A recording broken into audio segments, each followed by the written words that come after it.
akan membentuk awan, turun hujan, lalu diserap ke tanah dan kembali lagi ke laut. Proses terjadinya daur air atau siklus air di bumi terdiri dari 4 tahapan. Tahapannya yaitu penguapan, kondensasi, presipitasi, dan infiltrasi. Oke, karena videonya sudah selesai, Ibu mau tanya dulu. Di dalam video itu yang kalian lihat ada apa aja?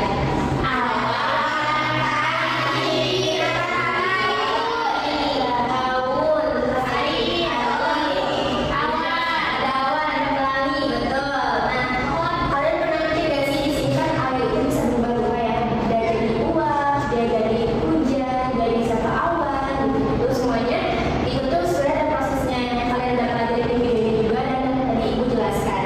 Tetapi untuk di sini Ibu menggunakan hal yang berbeda yaitu dengan bermain peran dan demonstrasi. Biar kalian lebih paham lagi tentang materi siklus air ini. Yang pertama ini kita akan bermain peran. Jadi nanti di sini ada kartu perannya kayak gini. Nanti yang kalian dapatkan di sini apa? Nanti perannya itu ada di belakang tulisannya. Jadi kalian harus jadi apa ya? Karakter yang ada di belakang peran ini. Seperti itu. Nanti ini Ibu bagikan, tapi sebelum itu Ibu mau kalian buat kelompok dulu. Satu kelompoknya diisikan 6 orang. Bisa? Bisa. Dan nanti hasilnya seperti itu. Jadi nanti ini apa pedenya? Setiap kelompoknya dapat ya.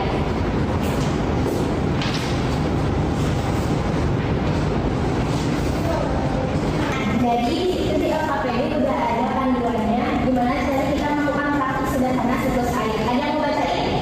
Aku boleh, kamu bacain. Mana?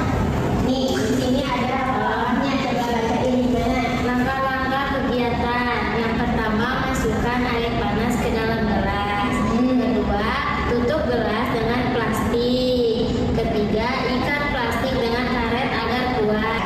Nah sekarang karena udah dalam alasannya boleh kalian lakuin. Yang pertama itu adalah masukkan air panas ke dalam gelas.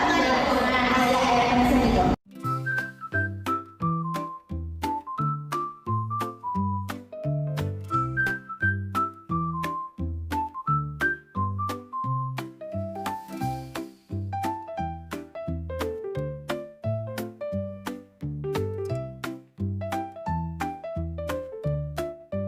Kalian amati kenapa sih sebenarnya sama masuk kira-kira?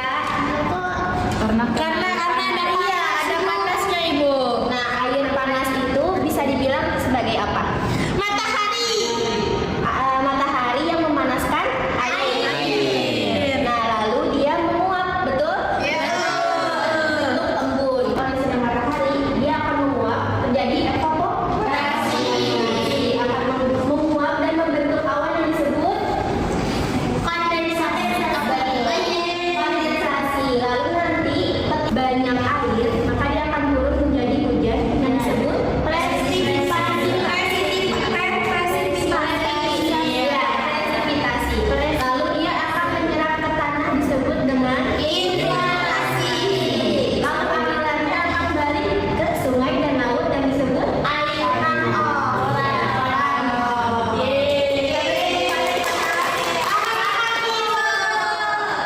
Nah, di sini kelompok 1 mau menjelaskan hasil praktik sederhananya.